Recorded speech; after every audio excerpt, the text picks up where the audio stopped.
সত্যই যে আমরা বলি ফেসবুকে এত বেশি ছবি দিয়েন না ভাই, ছবি তুলেন না, ছবি তুলেন না, বারবার যে বলি নিষেধ করি। কারণ কি জানেন? একটাই কারণ, বিকজ চোখ লাগাটা সত্য। নবী সাল্লাল্লাহু আলাইহি ওয়াসাল্লাম বলেছেন ইন্না আইনাল হক, চোখের নজর সত্য। নবী করিম সাল্লাল্লাহু আলাইহি ওয়াসাল্লাম বলেছেন এটা সত্য, কারণ নবী করিম সাল্লাল্লাহু আলাইহি ওয়াসাল্লাম যা বলেছেন সাদাকাল্লাহু ওয়া সাদাকা রাসূলুহুল কারীম, নবী যা বলেছেন, আল্লাহ যা বলেছেন চিরায়ত সত্য, এর বাইরে কোনো সত্য আছে? খুব সতর্ক থাকবেন, আমি পরে সলিউশন বলছি আপনাদেরকে। আরেকটা বলেছি, নবী সাল্লাল্লাহু আলাইহি ওয়াসাল্লাম বলেছেন চোখের বদনজর এমন সত্য যে একটা উটকে এই রান্নার ডেকচির মধ্যে ঢুকায় ফেলতে পারে। একজন সাহাবী গোসল করছিলেন, গোসল, এটা হাদিসে সহিহ, এই আলেম ওলামা যারা আছেন তারা জানেন যে এই হাদিসে সহিহ।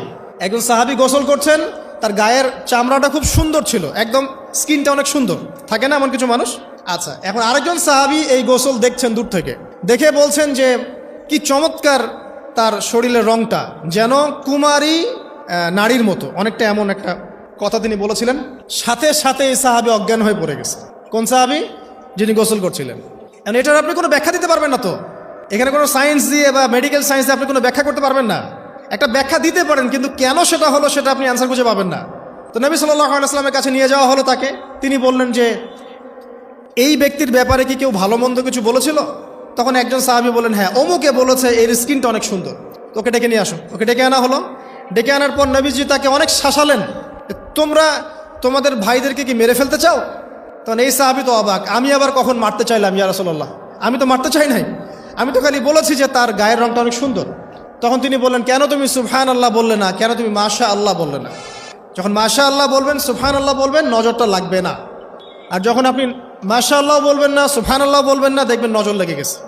আপনি বিশ্বাস করেন ব্যবসা খুব ভালো চলছে, মানুষ বলল যে বাহ তোর তো ব্যবসা হেভি, লালে লাল শাহজালাল, ঠিক আছে, দেখবেন আপনার কেনা বেচা বন্ধ হয়ে গেছে। এরকম হবে, আমার কথাটা বিশ্বাস করেন।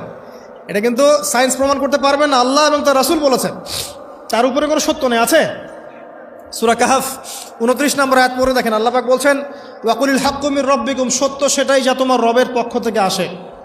ফামান শাআ ফালইউমিন, যার ইচ্ছা হয় বিশ্বাস করুক, ওয়ামান শাআ ফালইয়াকফুর, যার ইচ্ছা হয় সে অস্বীকার করুক।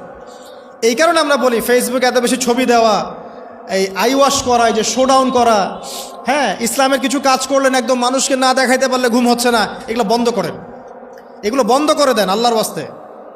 অফলাইনে কাজ করেন, নিজেকে গোপন করার চেষ্টা করেন। যত বেশি মানুষের কাছে নিজেকে এক্সপোজ করবেন, কাজের বরকত কমে যাবে, কাজের বরকত কমে যাবে, চোখ লাগবে, নজর লাগবে। এবং চোখ লাগা বদ নজরে বহু আলেম আস্তে আস্তে মাঠ থেকে মাইনাস হয়ে গেছে না? যায় নাই? এখন কি আলেমদের সংখ্যা বেশি না কম? যত দিন যাবে আলেমের সংখ্যা আরও কমে যাবে। নবীজি বলেছেন আলেমদের সংখ্যা কমতে থাকবে, মানুষ জাহেলদেরকে আলেম বানিয়ে নেবে।